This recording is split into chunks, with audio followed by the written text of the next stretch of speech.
hermanos, es de descanso. Qué bueno que escogieron iniciar la semana de descanso descansando en el Señor, en la presencia del Señor, ¿verdad? Sean todos bienvenidos. Le voy a invitar a que abra su Biblia, por favor, en el libro de Efesios, capítulo 4, versículo 32. Discúlpeme, es Colosenses, capítulo 3. Colosenses, capítulo 3, versículo 12. Estaba yo con la enseñanza del domingo pasado, como veía, se le iba a volver a predicar. Bueno, pero escúchenla en SoundCloud, ahí la puede escuchar de nuevo. Hoy vamos a recibir la palabra de Dios con una nueva enseñanza que se llama la vestimenta del cristiano. ¿Lo puede decir? La vestimenta del cristiano.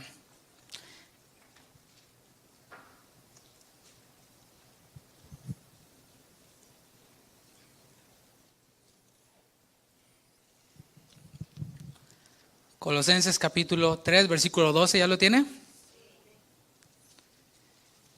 Dice, vestíos pues como escogidos de Dios, santos y amados, de entrañable misericordia, de benignidad, de humildad, de mansedumbre y de paciencia, soportándoos unos a otros y perdonándoos unos a otros. Si alguno tuviere queja contra otro, de la manera que Cristo os perdonó, así también hacedlo vosotros. Vamos a orar. Señor, te damos muchas gracias. Gracias porque podemos acercarnos a ti en alabanza, en adoración. Porque podemos, Señor, entregarte nuestro ser y nuestra vida por medio de nuestras ofrendas. Incluso va representado ahí nuestra vida. Pero sobre todo, Señor, presentar nuestros cuerpos en sacrificio vivo y agradable a ti, que es nuestra adoración inteligente, nuestro culto racional. Eso es lo que queremos hacer. Padre, a ti te suplico hoy el denuedo para hablar tu palabra, que seas tú hablando. Tú conoces los corazones mejor que yo. Tú conoces incluso los pensamientos de quienes están aquí y han venido con necesidad. Y hoy, Señor, disponemos nuestro ser para que tú nos hables, para que tú, por medio de tu palabra, nos transformes y nos hables, Espíritu Santo. Te damos muchas gracias en el nombre de Jesús. Amén. Amén. Si usted pensaba que al ver el tema, pensaba que iba a escuchar un mensaje en el cual le íbamos a decir qué se debe poner, qué no se debe poner de ropa, bueno, no va por ahí el asunto, definitivamente. No somos una congregación, como dicen, de tendedero, ¿no? De esas que caen en el extremo de medirle la falda a las hermanas y a los hombres no les dejan usar manga corta y todas estas cosas. Nosotros no, nosotros creemos en que el Espíritu Santo va transformando nuestro entendimiento y a la vez va guiándonos hacia la palabra. Y la palabra sí habla acerca de cómo debemos vestir externamente. Dice que debemos de hacerlo con pudor, debemos de hacerlo con decoro, con orden, debemos de hacerlo con prudencia. Así que eso nosotros se lo dejamos al Espíritu Santo y que le vaya hablando a cada uno de nosotros conforme vamos siendo santificados en la palabra. Porque nosotros creemos más bien en lo que está dentro, ¿verdad?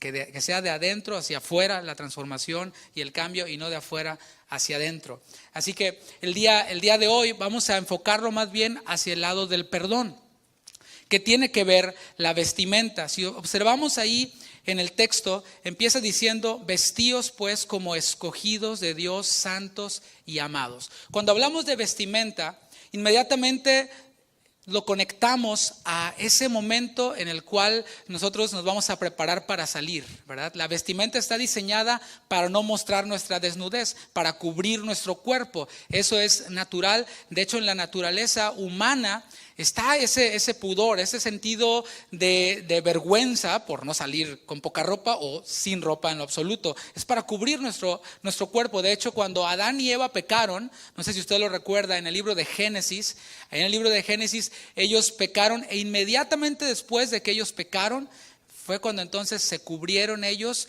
y ellos mismos confeccionaron o cosieron hojas de higuera para cubrir su desnudez. Nadie les dijo que lo hicieran, ¿verdad que no? Nadie les mandó un memo y les dijo, hey, están desnudos. No, ellos inmediatamente se dieron cuenta a causa del pecado, confeccionaron hojas de higuera y se cubrieron. ¿Por qué? Porque es parte de nuestra naturaleza. Y la ropa está diseñado, el vestimento está diseñado para cubrir nuestra desnudez. Sin embargo, hay otro tipo de vestimenta que tiene un sentido específico o una aplicación específica. ¿Qué es esta aplicación específica? Por ejemplo, un astronauta, el astronauta tiene un traje, ¿ustedes se lo imaginan? Tiene un traje que cumple una función. Sería imposible que un astronauta fuera a alguna misión espacial sin ese traje porque está presurizado, tiene oxígeno y está específicamente diseñado para hacer esa excursión en el espacio. Un bombero tiene una ropa, ¿verdad? Un traje que es específico para esa tarea. Ahora mismo en California están ocurriendo muchos incendios, hay bomberos y sería imposible que esos bomberos pudieran sobrevivir o cumplir su función sin esa vestimenta que ellos tienen. Hay otro tipo de vestimenta, o más bien dentro de esta vestimenta nosotros vemos vestimenta que tiene un propósito, diga propósito. Y tiene una ocasión también. La ocasión es, por ejemplo, cuando tú vas a ir a una boda. Tú para ir a una boda, pues depende de dónde sea la boda, pero normalmente vas con traje, los varones, ¿verdad? Con corbata, con una camisa de vestir. Raramente vas a ir a una boda con ropa de basquetbolista, ¿verdad? Con ropa para hacer deporte. O con la ropa que tú utilizas para lavar el coche, por ejemplo, el varón. Y la mujer pues tiene su vestido también específico para la ocasión a la que tú vas, en este caso, una boda. O tampoco, por el contrario, te pondrías un traje, una corbata para lavar tu coche o para cortar tu yarda, ¿verdad? Que no va para la ocasión. Aquí el apóstol Pablo está hablándole a la iglesia de Dios que está en Colosas, ¿sí? Abra conmigo su Biblia ahí en Colosenses capítulo 1, versículo 2, para que veamos, siempre es importante a quién va dirigida la carta, a quién se está refiriendo el apóstol Pablo, que veamos también, pues, en qué contexto estaban, qué era lo que ellos estaban viviendo, para que podamos entender el versículo que estamos tratando. Colosenses capítulo 1, versículo 2, ¿ya lo tiene? Dice, a los santos, o sea, esta carta va dirigida a los santos. ¿Cuántos santos hay aquí? Y fieles hermanos en Cristo que están en Colosas. Gracia y paz sean a vosotros, de Dios nuestro Padre y del Señor Jesucristo. Entonces, esta carta va dirigida a los santos, a los creyentes que estaban en Colosas. ¿Qué es lo que estaba ocurriendo en Colosas? Bueno, en Colosas habían entrado muchas, siendo una ciudad grande en ese tiempo, muchas doctrinas, muchas enseñanzas que eran enseñanzas falsas. Enseñanzas tales como, pues, ya que el cuerpo es malo y lo que el alma es buena, puedes hacer lo que sea con tu cuerpo, no hay problema, al fin que el alma es buena por naturaleza. Es lo que ellos enseñaban. Por lo tanto, entraba en ellos confusión. Decían, bueno, es que la Biblia dice otras cosas, pero nosotros creemos también que el cuerpo es malo, el alma es buena. Entonces llegaban a extremos de entregarse completamente al pecado, a la inmoralidad, y ellos seguían creyendo que su alma era buena, que su espíritu era bueno, lo de adentro. Incluso llegaban otros a otros extremos de golpear su cuerpo, de torturarse a sí mismos, porque como el cuerpo era malo, había que torturarlo. Otra de las herejías que había en la iglesia de Colosas era que atacaban la humanidad de Cristo. Otra de las herejías que había en Colosas era que había que hacer buenas obras para ganar la salvación. Todo esto entraba a la iglesia. Y hoy en día, hermanos, no es la excepción. Hoy en día vivimos en tiempos en los cuales herejías entran sutilmente a la iglesia. Es decir, el diablo no te va a venir diciendo, hola, soy el diablo, ¿verdad? Sino que se disfraza como ¿qué? Como ángel de luz. Se disfraza por medio de un predicador que tú ves, que se ve ejemplar, se ve muy interesante, pero poco a poco te siembra la semilla de la falsa doctrina, de la falsa enseñanza. ¿Qué es lo que hizo el apóstol Pablo? ¿Qué es lo que hace un apóstol o un verdadero pastor? La función de un pastor es cuidar al rebaño, es proteger al rebaño, alimentar al rebaño con buen pasto. Pero también cuidar al rebaño para que no se alimente de pastos que están contaminados, de pastos que están enfermos. Entonces el apóstol Pablo, todo el primer capítulo y el segundo capítulo está hablando acerca de doctrina. El apóstol Pablo está contrarrestando esas doctrinas que habían entrado a la iglesia sutilmente.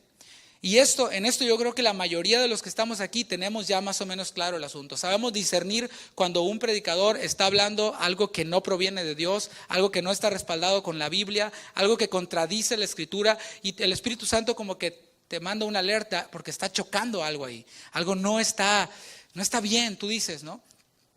Pero no debemos de quedarnos ahí. Y eso es algo que a mí me bendijo mucho de la carta a los Colosenses, que el apóstol Pablo no se quedó solamente atacando o derribando las falsas doctrinas, sino que se fue más allá. Y ahí es donde nosotros debemos de ir también. Si tú te quedas y dedicas todo tu tiempo en buscar falsas doctrinas en YouTube, te la vas a pasar todo el tiempo ahí. Un gran porcentaje de tu tiempo ahí. Y vas a encontrar una y otra y otra y otra y otra. Pero se trata de ir adelante hacia la madurez. ¿Ok? Ya encontramos y discernimos la falsa doctrina, ahora vamos a llenarnos de la sana doctrina. Pero no se trata solamente de quedarse ahí en la sana doctrina, sino ir y caminar y vivir la sana doctrina. Y eso es lo que hizo el apóstol Pablo aquí en Colosenses, después de la segunda parte del capítulo 2 o al final del capítulo 2, a entrada para el capítulo 3. Acompáñame ahí en el capítulo 3, versículo 1. Y vamos a ver unas cosas ahí antes de entrar de lleno. Esto es la introducción solamente para la enseñanza, que en realidad es muy práctica y muy corta, aplicada hacia lo que queremos ver, que es el perdón. Dice, si pues habéis resucitado con Cristo, buscad las cosas de arriba, donde está Cristo sentado a la diestra de Dios.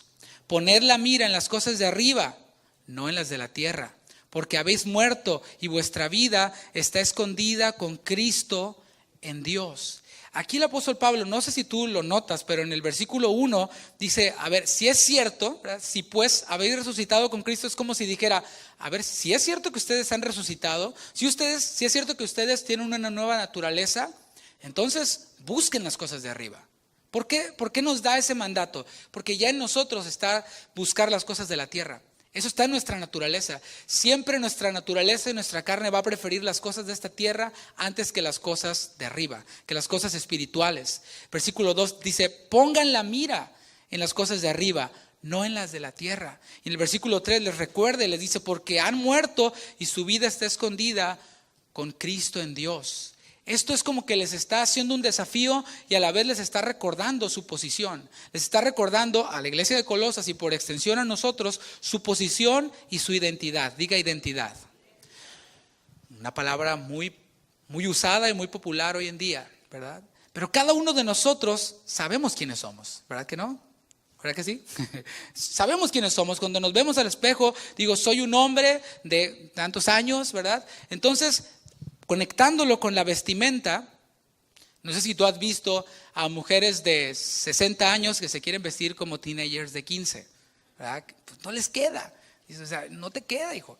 O a los varones que ya también andan en los 50 y quieren usar la ropa así como la usan los jóvenes, ¿no? Las camisas apretadas, pero tienen una barriga así de ese tamaño y como que, no, o sea, no te queda. Le queda bien a tu hijo de 15, pero ubícate.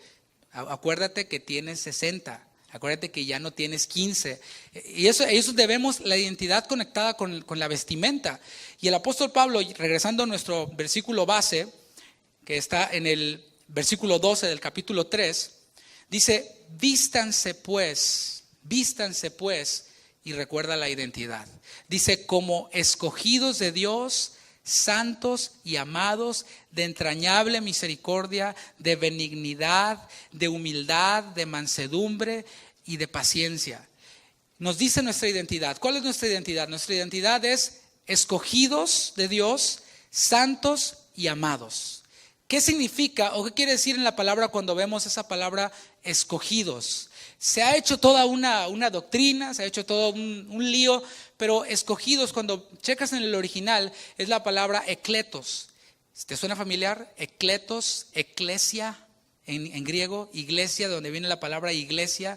Entonces está hablando de un plural, de un grupo de gente. Siempre que la Biblia habla de elección, se refiere a un grupo de gente. Entonces la iglesia es un grupo de gente que ha sido sacada de las tinieblas del mundo para ser traída a la luz admirable. Ustedes son pueblo escogido, real sacerdocio, nación santa, pueblo adquirido por Dios, comprado por Dios con un propósito, para que anuncien las virtudes de aquel que los llamó de las tinieblas a su luz admirable. Entonces vemos en esos escogidos algo plural. Y recuerda, ¿te acuerdas que leímos en el capítulo 1, versículo 2 de Colosenses? ¿A quién estaba hablando? A la iglesia, a los cristianos, a un grupo de gente. Entonces dice, acuérdense, vístanse como escogidos, ecletos, como iglesia, como un grupo de personas escogidas del mundo con un propósito. Después, ¿cuál es ese propósito? Dice después, escogidos de Dios, santos. Santos, lo hemos dicho en otras ocasiones, pero santidad no tiene que ver únicamente con aspectos externos. No tiene que ver únicamente con un vocabulario que hablamos. ¿Sí me explico? Hay veces que decimos, no, es que esta persona es bien santa. ¿Por qué? Porque todo el tiempo dice, aleluya.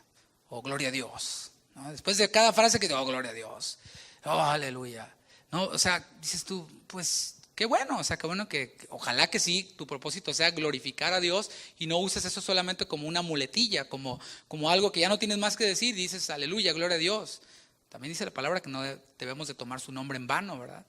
Entonces, o lo relacionamos únicamente con una forma externa de vestir. No es que esta persona, esta mujer es bien santa. ¿Por qué? Bueno, porque se viste de tal o cual manera. Y medimos la santidad únicamente por lo externo. Santidad, hermanos, no se limita únicamente a lo externo, no se limita únicamente a una manera de hablar, a una calcomanía o a un logo que ponemos allí atrás en nuestro carro y porque solamente escuchamos música de tal o cual estación. Eso no tiene que ver con santidad únicamente. Santidad es separación. Otra vez vuelvo al tema que hablé de eclesia, de ecletos, escogidos, separados con un propósito. Nosotros, el cristiano, tiene que ser distinto, sí, del mundo, ¿verdad? O sea, tenemos que pensar de manera distinta al mundo. Por eso en Romanos 12 dice, transformen su manera de pensar. No se conformen a este mundo, a este siglo. Transfórmense por medio de la renovación de vuestro entendimiento. Lo que leíste tú de la Biblia el año pasado, pues está bien, qué bueno, gloria a Dios. Pero este año tienes que recibir nuevo alimento de la palabra. Es más, cada día recibimos nuevo alimento de la palabra. Y de la abundancia de nuestro corazón, corazones, mente, pensamientos, habla nuestra boca. Entonces ahí es donde vemos la santidad. Y obviamente viene acompañado por toda una vida de separación con un propósito. Y el Señor nos recuerda y nos dice, ustedes son real sacerdocio, nación santa. No lo olviden. No olviden su identidad, no olviden su propósito porque son escogidos, son santos. Y después, ¿qué dice? Y amados, amados. A mí me encanta el domingo, no el pasado, sino el antepasado, cuando vimos el texto que leí al principio por error, por equivocación. Veíamos acerca del amor de Dios y vimos muy claramente cómo el amor de Dios en 1 Corintios 12 va conectado con el perdón y la palabra nos recuerda que somos amados de Dios. Somos amados de Dios nosotros, su iglesia. Dios amó a todo el mundo, pero aquellos quienes hemos creído en Jesús como nuestro Señor, como nuestro Salvador, podemos dimensionar de una manera mucho más plena que aquellos quienes solamente fueron amados por Dios, quienes no son creyentes, pues de una manera distinta. Podemos dimensionar ese amor de Dios y disfrutarlo. ¿Sí? Es como una membresía, en cierto modo, que tuvieras de un club, por decirlo así. Pasas por el club y tú lo ves por afuera y dices, no, pues qué bonito, va a estar bien padre. Y sí, ciertamente está bonito, ciertamente tiene muchas cosas que disfrutan los que están adentro de ahí. Pero los que están adentro pueden verlo de una manera distinta, pueden experimentarlo de una manera distinta a quien solamente lo ve de afuera.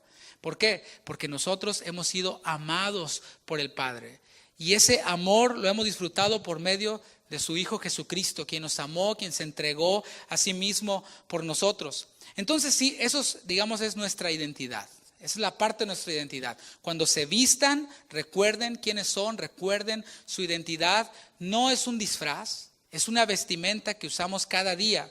Y después empieza a decirnos los elementos de esta vestimenta que está a nuestra disposición. Y algo que a mí me llama la atención es que dice vestíos, está dándonos una orden. ¿Por qué? Porque me recuerda a Iron Man. ¿Te acuerdas de Iron Man? Iron Man, los que no saben, ¿verdad? Es un superhéroe que se pone así y da una orden y se le pone toda la armadura, se le pone toda la ropa solita.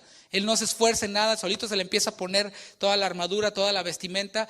Pero los cristianos no es así, no somos Iron Man cristiano, ¿verdad? No eres Iron Mancito, no. Eres un hijo de Dios y a ti y a mí nos es dada la orden, dice, vístanse. Recuerden quiénes son y vístanse. Eso requiere una acción de parte de nosotros y nos dice cuáles son los elementos de esa vestimenta que está a nuestra disposición. Dice primeramente, de entrañable misericordia. Ese es uno de los elementos muy importantes para nosotros, para que nosotros podamos ir al siguiente paso, la vestimenta. Hablemos de la entrañable misericordia. Esa entrañable misericordia, hermanos, no es solamente un tipo de lástima que siente el mundo, alguien que no es creyente, siente lástima cuando va en este frío, por ejemplo, que nos ha pegado en estos días, y tú tienes frío en tu casa y vas al termostato y subes la temperatura de tu calefacción, ¿verdad? Y después de un ratito, se empieza a poner calientito y ya estás bien agradable. Pero hay ciertas personas quienes están abajo de un puente, quienes no tienen un termostato, quienes no tienen un techo y están en mucho frío, están padeciendo de ese frío. Y alguien que no es incrédulo pasa por ahí, pasa por abajo de un puente y dice, ay, pobrecito, ¿verdad? Que no tiene cómo cubrirse del frío. Bueno, pero ahí pasa. Hay otros incrédulos quienes son todavía un poco más, digamos, buena onda, son más misericordiosos, más compasivos.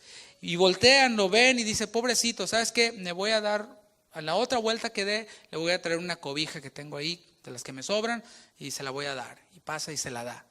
Eso lo hace la gente del mundo. Eso es, y es bueno, por cierto. No estoy diciendo que sea malo, que es mundano. No. Está bien, qué bueno que sea esto. Pero entrañable misericordia va mucho más allá. Tiene que ver con la entrañable misericordia de Cristo.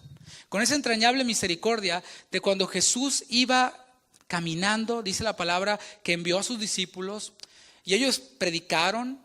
Y la labor ministerial te cansa, te agota. Pareciera como que dices, no, nada más se para y habla, pero te agota, te quita fuerzas. Y estos discípulos de Jesús habían salido y habían predicado y habían hecho la obra de Dios y llegaron agotados. Y Jesús pues dijo, ok, les voy a separar un lugar para que puedan descansar. Y estaban ellos descansando, era una barca donde ellos estaban descansando, pero cuando ellos iban hacia la barca, como que la multitud empezó a huir y empezó a seguirlos. Y llegó una multitud muy grande que los seguía hacia donde estaban, y los discípulos dijeron, oye, son muchos. Y dice la palabra que Jesús los vio a la multitud, y primeramente tuvo compasión de ellos. Fíjate bien, primero decía, porque eran como ovejas que no tenían pastor. Eran como ovejas sin pastor. Y dices tú, bueno, pues pastor tenían, porque estaban los fariseos, los intérpretes de la ley, los publicanos, quienes sabían de la escritura, quienes se suponía que los apacentaban y que les daban alimento. Pero Jesús vio más allá. Jesús podía ver más allá de la superficie y cuando los vio, dijo, son como ovejas sin pastor. Entonces Jesús, ¿qué fue lo que hizo? Empezó a enseñarles.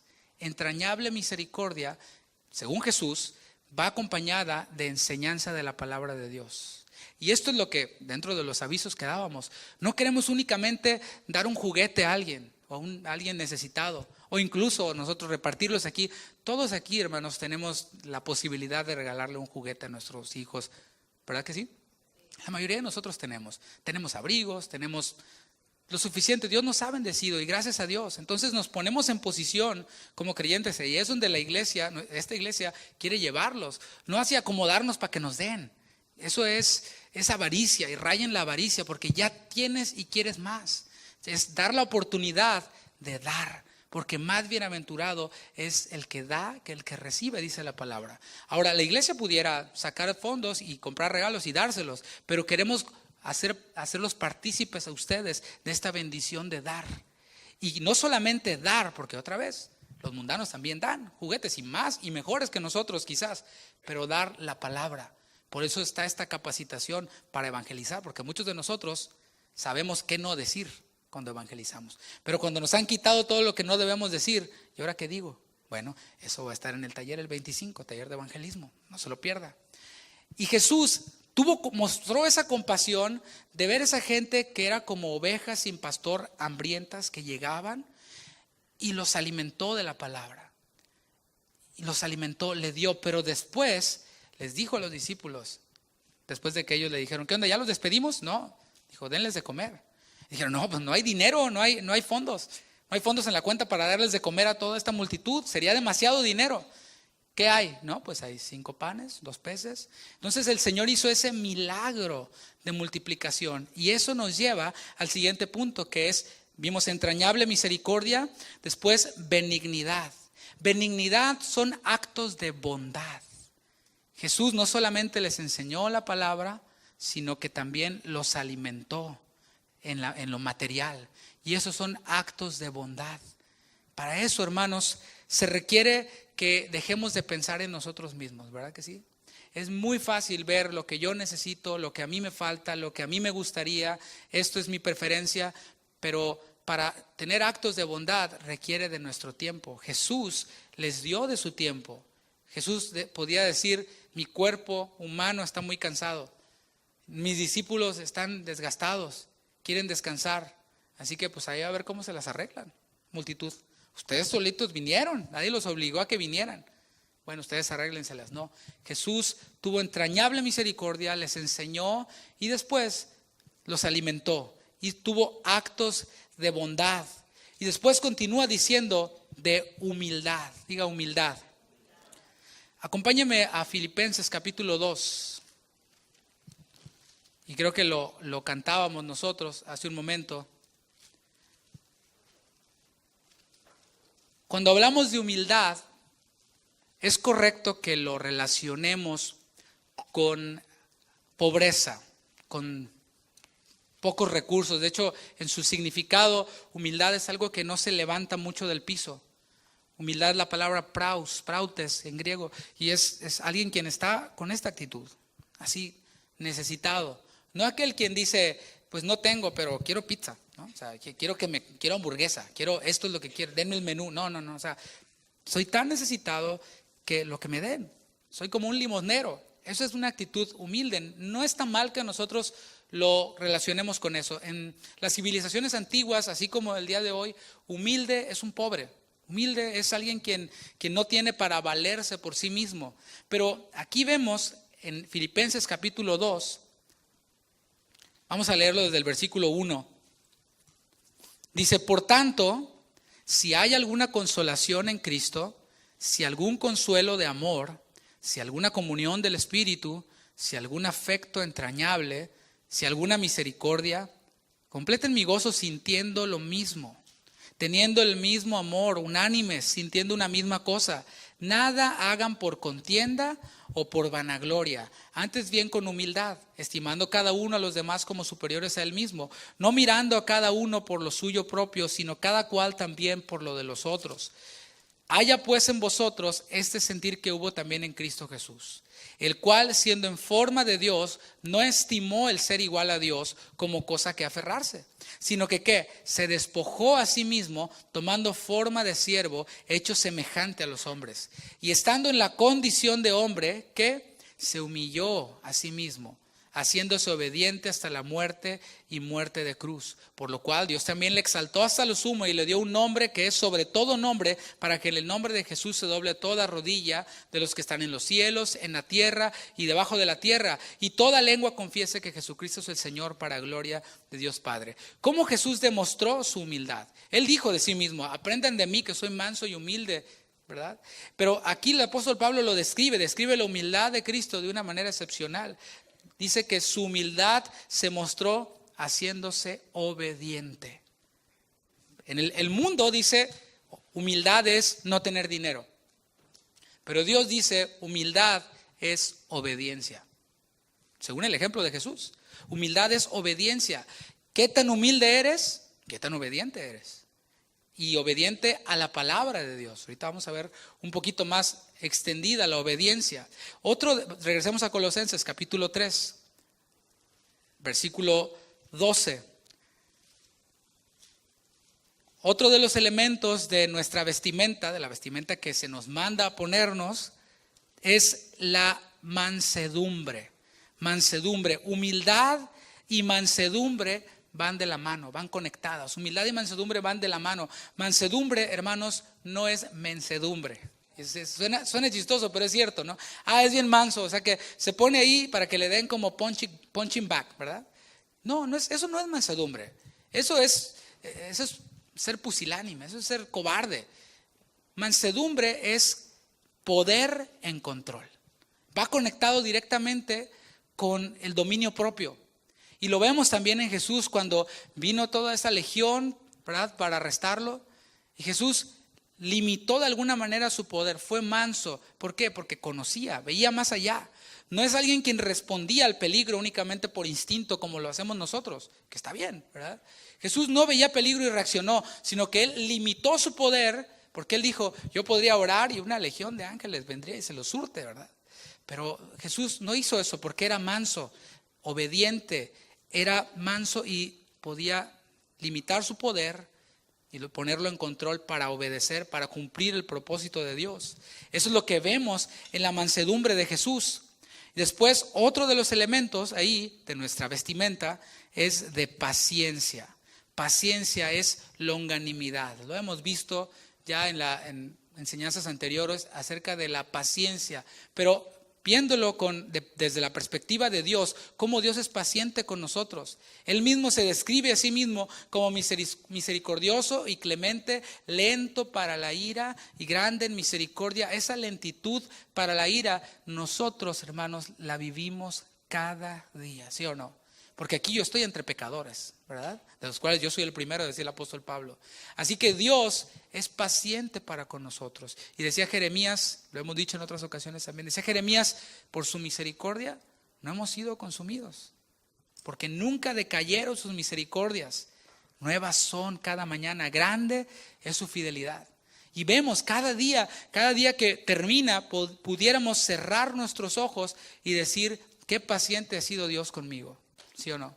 Por mis pensamientos, porque he pecado con mis pensamientos, porque he pecado al saber que hay cosas que debo de hacer y no hago. Dice la palabra que el que sabe hacer lo bueno y no lo hace, le es contado como pecado. Y aún por las acciones que he hecho. Gracias, Señor, porque has sido paciente conmigo. Imagínate que el Señor a la primera nos fulminara como nosotros. El Señor muestra su paciencia y de hecho, Dios ha mostrado su paciencia en Jesucristo. Al enviar a Jesús, Dios mostró su paciencia y sigue siendo paciente hasta el día de hoy. Si tú no has creído y no has confiado en Jesús como tu Salvador, Dios sigue siendo paciente contigo. Pero no juegues con la paciencia. No te arriesgues tanto, no seas tan arriesgado. Decide entregarle tu vida a Jesús, pero Él sigue siendo paciente y después de que crees, como decía ahora, Dios sigue siendo paciente con nosotros y damos gracias a Dios por eso. Después, todos estos elementos de nuestra vestimenta son utilizados con un propósito. Y ahí es a donde te quiero llevar.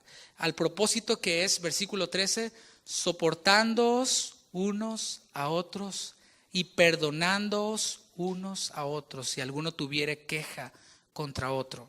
Hermanos, necesitamos usar de esta vestimenta que está disponible para nosotros, para este setting, para esta ocasión, que es soportarnos unos a otros, que es perdonarnos unos a otros.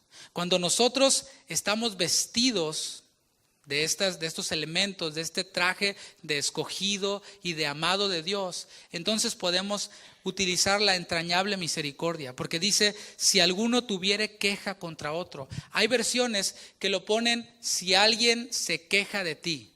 ¿Alguna vez se han quejado de ti? Sí, bueno, no se siente padre, ¿verdad que no? A la carne no le gusta. La carne inmediatamente se activa el modo pues, respuesta, ¿no? Modo de defensa. ¿Por qué? Porque no te metas conmigo, ¿eh? O sea, por las buenas soy bueno, pero por las malas, aguas. Se activa inmediatamente, pero hemos de usar nuestro traje, nuestra vestimenta de escogidos y amados. Entonces, cuando alguien tiene queja contra nosotros, utilizamos la entrañable misericordia, que es no solamente ir manejando y decir, ay, pobrecito, sino es utilizar la palabra de Dios y pensar en el otro, en quien tiene queja. Y fíjate, un buen filtro que podemos usar es esa queja que tienen contra mí, ¿qué tan cierta es? ¿Qué tan cierta es la queja que tienen contra mí? Inmediatamente nos defendemos y negamos y cerramos y tratamos de vernos bien nosotros, pero hay que bajar tantito las velocidades. Usa la entrañable misericordia. Primer filtro, piensa si lo que están diciendo de ti es verdad. Si es algo, o a lo mejor dices, bueno, es verdad parcialmente, ok. ¿Hay algo que tú puedas mejorar de ti mismo acerca de lo que dicen? Sí. Bueno, ok. Adelante, corrígelo. Pero después, si es algo que no es correcto sobre ti, utiliza la entrañable misericordia y ponte en el lugar del otro. Piensa en la otra persona y hay diferentes cosas en las que puedes pensar. Por ejemplo, la persona es una persona quien, no sé, es limitado en sus estudios y tiene poca educación o conoce poco de la palabra, es inmaduro. Dices, bueno, es normal que piense así. ¿Por qué? Porque no tiene mucha educación o porque es inmaduro en la fe y dices, ok, voy a tener misericordia con él, pero no lo voy a dejar así. He de usar mi otro elemento de la vestimenta, que es la benignidad. Que no es solamente decir, ok, bueno, pobrecito. No, recuerda, el perdón no tiene que ver con dejar a la persona como está. Eso es desearle el mal, ¿verdad? Es salir de tu lugar, usar esa entrañable misericordia para poder restaurarlo y enseñarle. Y decirle, mira hermano, las cosas son así. La palabra dice esto y esto y esto. Primeramente, antes de hablar, convivir. ¿Para qué? Para que aquel concepto que la persona quien se quejaba de ti tenía de ti, pueda ver y decir, ¿sabes qué? No, creo que me equivoqué. A lo mejor hasta te pide perdón y te dice, ¿sabes qué? Me equivoqué. Yo pensé que tú eras de esta forma porque me habían hablado de ti esto, me habían dicho esto. Y estamos hablando dentro del contexto de la iglesia, porque Pablo le está hablando a los amados de Dios, a la iglesia de Colosas. Y quizás digas tú, ¿ocurren conflictos, ocurren quejas unos con otros en la iglesia? Sí, sí ocurren. Y seguido, ¿por qué? Porque todavía no estamos en un cuerpo glorificado, todavía estamos en un cuerpo de pecado, todavía tenemos concupiscencia, tenemos carne, estamos en un mundo, estamos en transformación. ¿Qué haremos? Entonces ya no me voy a meter con nadie para que no haya problema, ya no voy a ir a la iglesia, nomás voy, toco base, checo tarjeta y me voy. No vaya a ser que conviva con alguien y tengamos un problema. No, no es así. Estamos puestos en la iglesia precisamente para que ocurran estas cosas. Decía el apóstol Pablo, es necesario que haya disensión para que se vea quién está aprobado. Y si repruebas, no hay problema, hay otra oportunidad. Y si repruebas, no hay problema, hay otra oportunidad. Lo peor que puedes hacer es salirte de la escuela porque reprobaste. No, hay inscripción abierta y gratis otra vez para ti, para que curses de nuevo el kinder o en donde estés.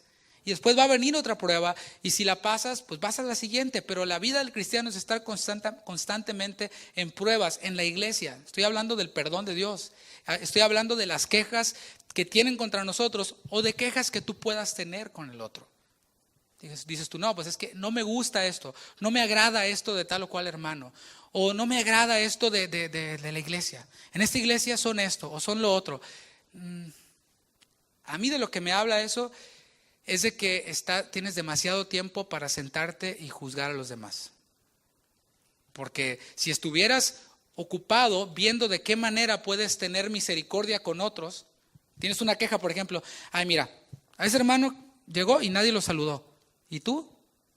O sea, tú también eres alguien, o sea, tú también puedes levantarte y ver que hay una necesidad y atender esa necesidad. No tienes que ser apóstol, ni evangelista, ni pastor, ni profeta, ni maestro, para simplemente ir y saludar a alguien quien acaba de llegar. Eso es tener entrañable misericordia.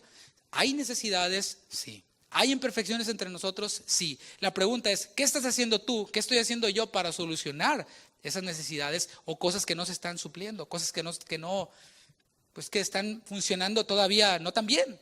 Entonces, eso tiene que ver la entrañable misericordia en la ocasión del perdón. Cuando hablamos acerca de benignidad, pues prácticamente, como dije, van de la mano. Ya lo dije, es actos de bondad para poder perdonar a mi hermano.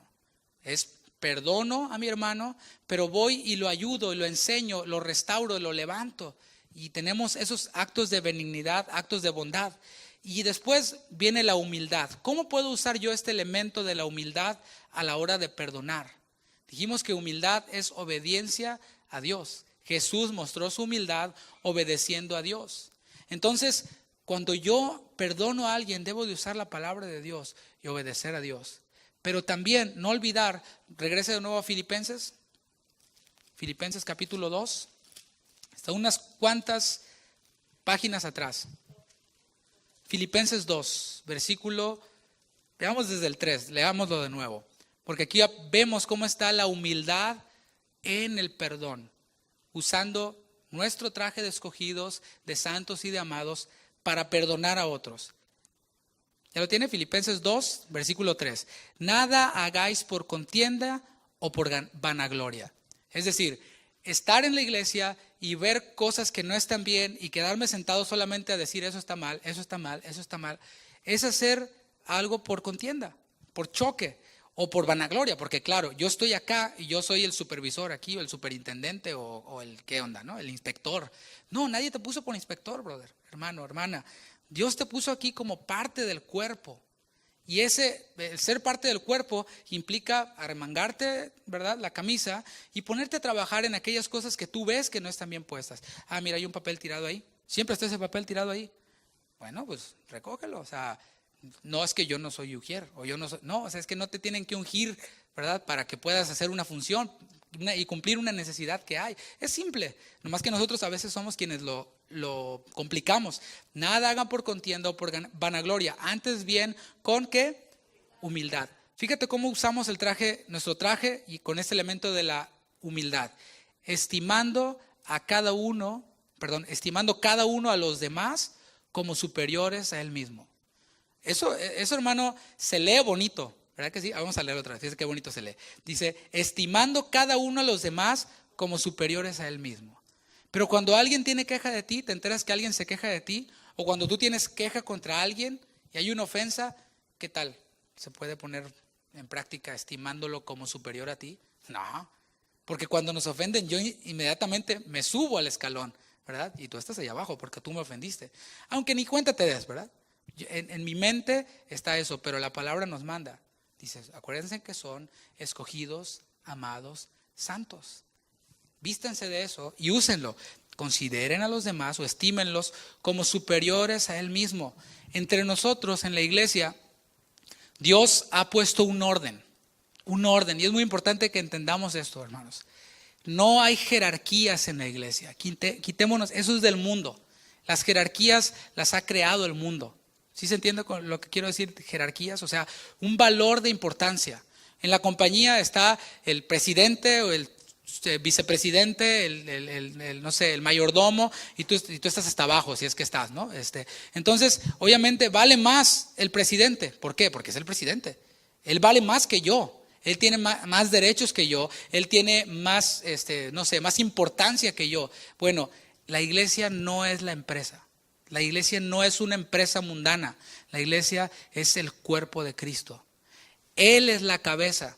Él es quien gobierna. ¿Qué quiere decir eso? Entonces, bueno, que nos vamos a sentar aquí, que Cristo nos gobierne. No, hay un orden. Él diseñó un orden para que la iglesia pueda funcionar. Entonces, Él constituyó profetas, como dije, apóstoles, profetas, evangelistas, pastores, maestros, para que el cuerpo pueda funcionar. No que el apóstol sea más importante, no que el profeta sea más importante. No, simplemente que alguien tiene que hacer esa función. Alguien tiene que hacer esa otra función. Pero ¿qué pasa cuando yo no tengo humildad? Digo, no, ¿quién se cree? ¿Y quién le dijo? ¿No sabe quién soy yo? Entonces entramos con esa onda de no sujetarnos a los demás. Y ahí es donde entran los conflictos, los problemas dentro de la iglesia.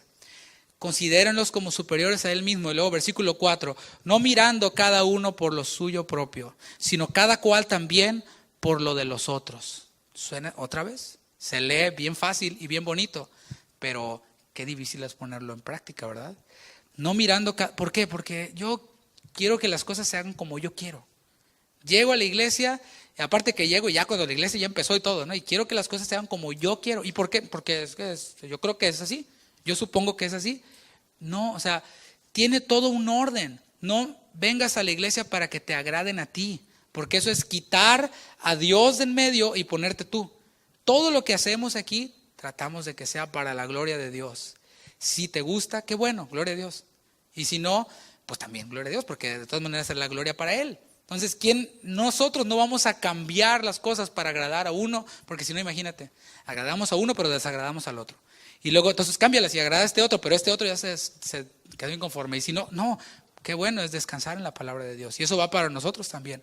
Pablo decía, si yo agradara a los hombres, no sería siervo de Cristo. Entonces, que quede muy claro, lo que hacemos, lo hacemos por el orden que Dios estableció y lo hacemos también porque queremos glorificar a Dios. Entonces, cuando entendemos esto, no mirando cada uno por lo suyo propio, sino cada cual también por lo de los otros, venimos con esa actitud de servir al otro, servir al otro. Y el otro sirve al otro. Y es una cadena de servicio que es una maravilla y va conectada perfectamente con ese punto de la vestimenta que es la humildad.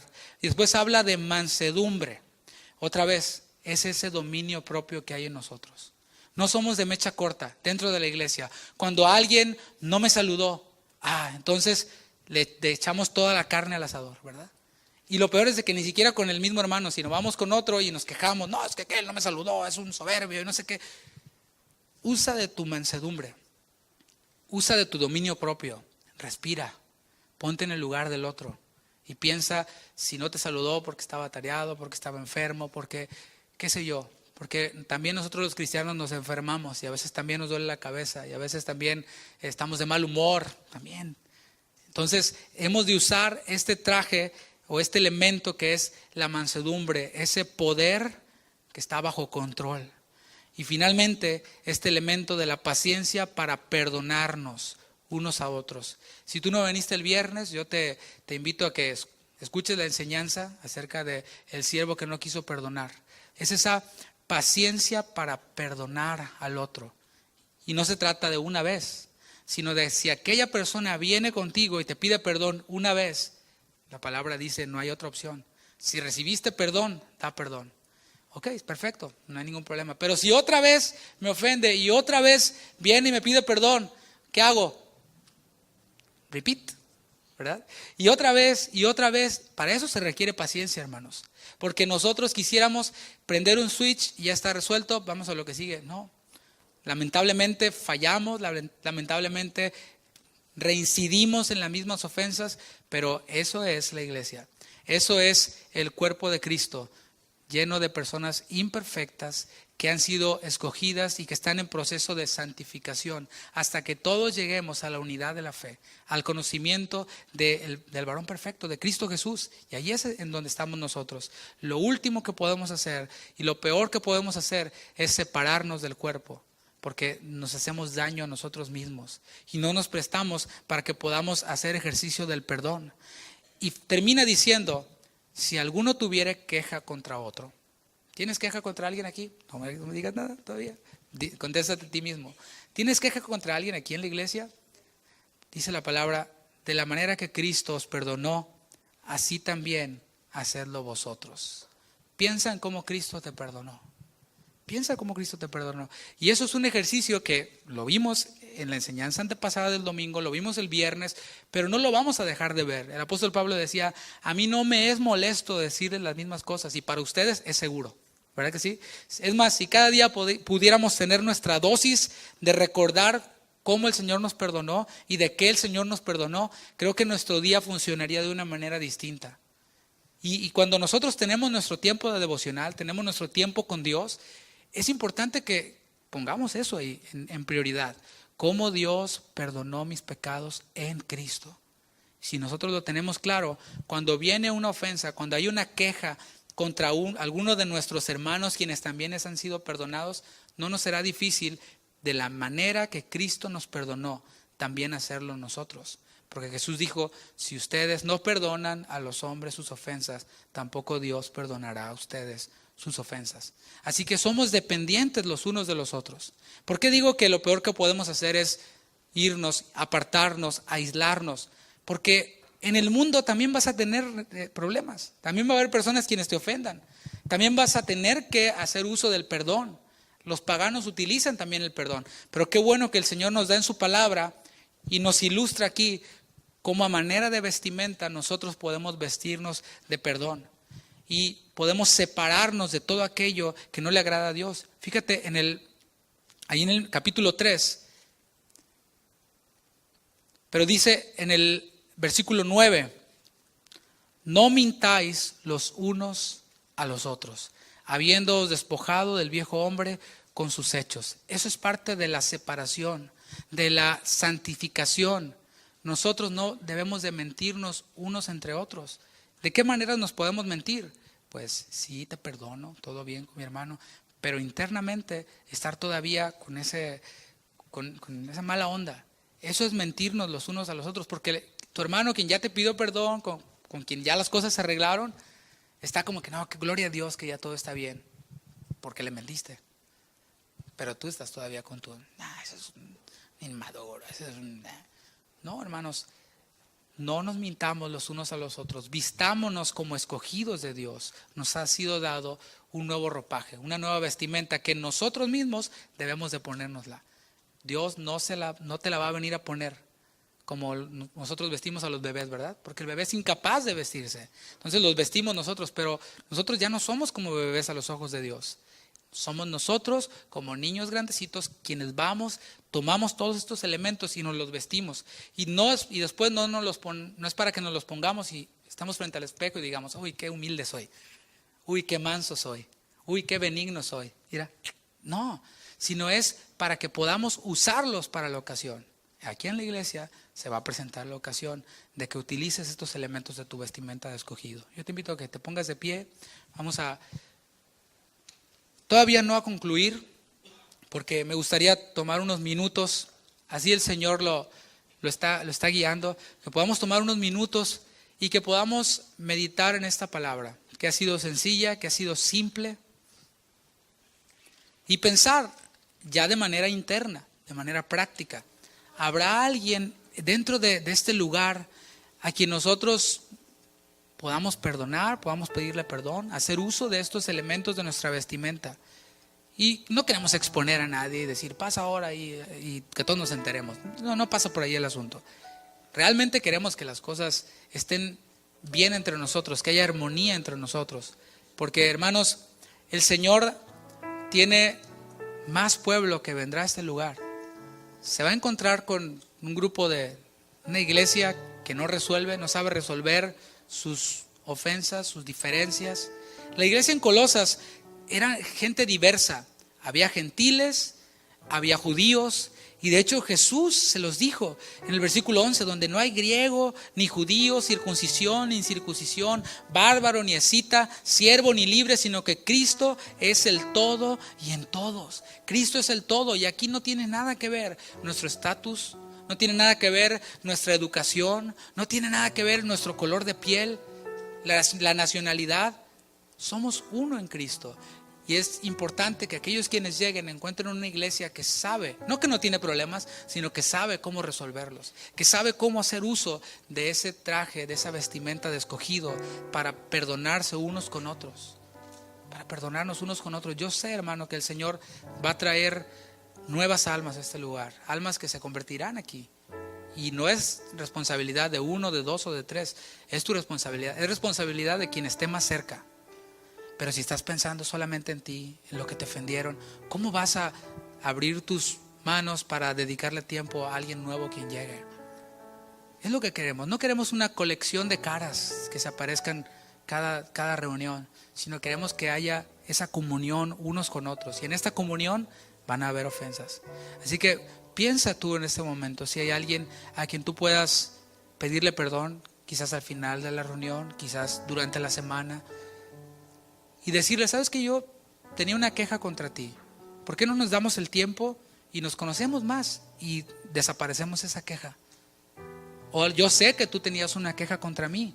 No es como que vengo y te reclamo y a ver, ¿por qué? No, invierte tu tiempo. Así como Jesús no escatimó, se hizo como uno de nosotros y padeció todas las mismas cosas que nosotros padecemos en nuestro cuerpo para hacer las paces, para que haya paz con Dios, para que haya justificación y paz. Así nosotros podamos ir y decirle, ¿sabes qué? Yo había escuchado que tenías una queja contra mí. ¿Por qué no me conoces más? ¿Por qué no pasamos tiempo juntos y desaparecemos esa queja? Ahí estarás usando tu traje de escogido, de amado, de santo, utilizando esa entrañable misericordia, esa benignidad, esa humildad, esa mansedumbre y esa paciencia. Y no será una vez, podrán ser 2, podrán ser 3, podrán ser 7 o hasta 70 veces 7. Y aquí estaremos juntos. La palabra nos habla en el libro de los Hechos acerca de un muchacho llamado Juan Marcos. En aquel viaje misionero a Pablo no le gustaba Juan Marcos. Decía, no, es que no nos sirve y no lo quiero. Lo desechó. Pero al final de sus días, cuando el apóstol Pablo había ya sufrido, padecido y había visto la necesidad de que los obreros son pocos y la mies es mucha, dijo, tráiganme a Juan Marcos, tráiganmelo, porque me es útil para el ministerio. Y ahí vemos cómo hay conflictos entre nosotros, hay perspectivas equivocadas. Quizás Pablo no tenía el cuadro completo de Juan Marcos, veía solamente una parte de Juan Marcos, pero no lo veía todo. Y con el paso del tiempo se probó que Juan Marcos era un siervo de Dios, se probó que sí era útil para el ministerio. Y Pablo tuvo la humildad, usando su traje de escogido y amado, de reconocer que Juan Marcos le era útil para el ministerio. Dijo, tráiganmelo. Y eso es lo que queremos ver cada día entre nosotros. Hermano, si tú veniste pensando que era un lugar en el que todos entramos y checamos tarjeta y nos vamos, este no es. Aquí unos con otros convivimos, y en esa convivencia pueden surgir diferencias, pero estamos aprendiendo cómo resolver esas diferencias, cómo perdonarnos unos a otros, porque si no podemos perdonar a nuestro hermano, quien también tiene ese traje de escogido, de amado y de santo, porque en Cristo murió, ¿cómo esperamos perdonar a aquellos incrédulos quienes nos han dañado? ¿Cómo vamos a perdonar? ¿Cómo te voy a llevar yo al siguiente nivel en el que tú puedas pensar en aquella persona que cuando eras niño te dañó de cualquier forma? Si no puedes perdonar a tu hermano, quien es de tu misma fe. Y cuando hay ese encuentro, sea un encuentro espiritual, de oración, en la palabra, que sea la palabra quien gobierne, quien reine, quien nos ayude a solucionar nuestros conflictos. Hermano, la vida del creyente, del perdonado, es una vida ejercitada en el perdón. Por eso llevamos ya más de 6 meses hablando de este tema. Nos falta ya un poco para terminarlo, pero después regresaremos a hablar si es necesario. Porque es impresionante cómo en iglesias grandes, cristianas, donde se predica la sana doctrina, se hace un llamado al perdón y se llena el altar. Dices tú, bueno, ¿qué es lo que está pasando? Lo que está pasando es que somos seres humanos, quienes batallamos. En nuestra naturaleza no está el ser misericordiosos con quienes nos ofenden. En nuestra naturaleza no está el ser benignos, mucho menos con aquellos quienes nos ofenden. En nuestra naturaleza no está el ser humildes, mansos, pacientes cuando nos ofenden, sino ser hostiles, ser vengativos. Eso está en nosotros. Pero por eso el Señor nos provee su palabra. Cierra tus ojos, solo medita un momento.